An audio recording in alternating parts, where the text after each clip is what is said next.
গোপালগঞ্জের বুধবারের সহিংসতার ভুয়া ছবি আর ভিডিওতে ভরে গেছে ফেসবুক। অতীতের এবং দেশের যে কোনো স্থানের ছবি ও ভিডিও আপলোড করে দাবি করা হচ্ছে ঘটনাটি গতকালের। এমনকি 24 জুলাইয়ের গণ অভ্যুত্থানের ছবিকেও দাবি করা হচ্ছে গোপালগঞ্জের বলে। যদিও কাল রাত থেকেই নানান ফেক্ট চেকার প্রতিষ্ঠান ছবি ও ভিডিওগুলোর অসারতা প্রমাণ করে পোস্ট দিচ্ছে।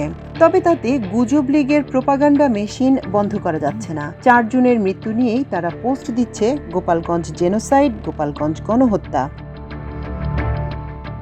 এমনই একটি ভিডিও পোস্ট করেছেন তসলিমা নাসরিন এবং আওয়ামী লীগের নেতাকর্মীরা।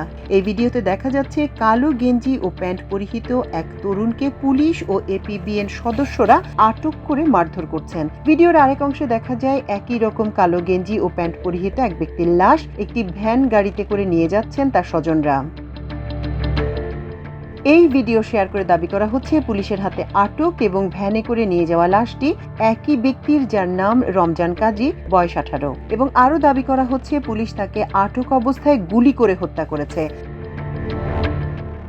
ফ্যাক্ট চেক প্রতিষ্ঠান দ্য ডিসেন্ট জানায় একাধিক সংবাদ মাধ্যমে খবর ও ফুটেজ বিশ্লেষণ করে নিশ্চিত হওয়া গেছে যে পুলিশের আটক করা ব্যক্তি এবং ভ্যানে করে নিয়ে যাওয়া লাশ একজনের নয়। আমার দেশ, বিবিসি ও যুগান্তর সহ বিভিন্ন সংবাদ মাধ্যমে গোপালগঞ্জে নিহত 4 জনের নাম নিশ্চিতভাবে জানা গেছে। তারা হলেন দীপ্ত সাহা, রমজান কাজী, সোহেল রানা মোল্লা এবং ইমন তালুকদার।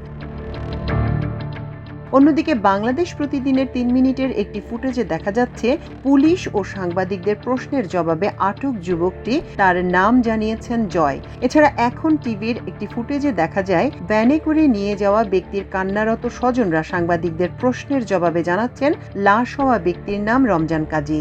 তারা তার বাবার নাম ও ঠিকানাও জানিয়েছেন। তবে একাধিক ভিডিও দেখে উভয়ের চেহারার কিছু অমিল ধরা পড়ে। যেমন জয়ের গোঁফ ও দাড়ি সমান মাপের এবং রমজানের গোঁফ ছিল ছোট, দাড়ি লম্বা।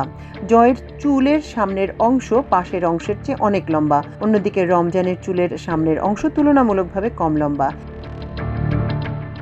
এছাড়া স্বনামধন্য প্রতিষ্ঠান রিউমার স্ক্যানার গত রাত থেকে প্রচুর ছবি তুলে ধরে জানিয়েছে এগুলো ভুয়া। এর মধ্যে একটিতে বলা হয়েছে গত বছরের জুলাই ও আগস্টের ঘটনার ছবিকেও প্রচার করা হয়েছে গতকালকের গোপালগঞ্জের দাবিতে।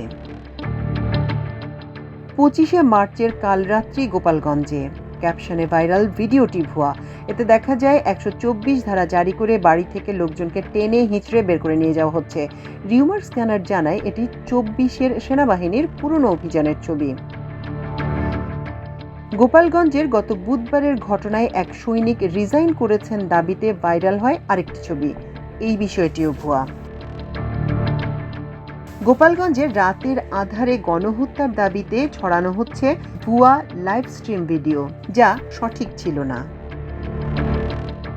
এর আগে একটি ভিডিও শেয়ার করেন ক্ষমতাচ্যুত প্রধানমন্ত্রী শেখ হাসিনার ছেলে সজীব ওয়াজেদ জয়। এতে দেখা যায় একটি টহল গাড়িতে অচেতন এক তরুণকে তুলছেন 2 জন পুলিশ কর্মকর্তা। অনেকটা যেন ঢেলে দিচ্ছেন মারে অচেতন বা মৃত ওই ছেলেটিকে। রিউমার স্ক্যানার বলছে জয়ের শেয়ার করা ওই ভিডিওটি গোপালগঞ্জের ঘটনা না, ব্রাহ্মণবাড়িয়ার ভাদুগঞ্জ বাসস্ট্যান্ড গরুর বাজারে ছিনতাইকারীকে ধরে গণধোলাই দেওয়ার পর পুলিশের কাছে হস্তান্তর করার পরের ভিডিও এটি, যা গত 4 জুন ধারণ করা হয়।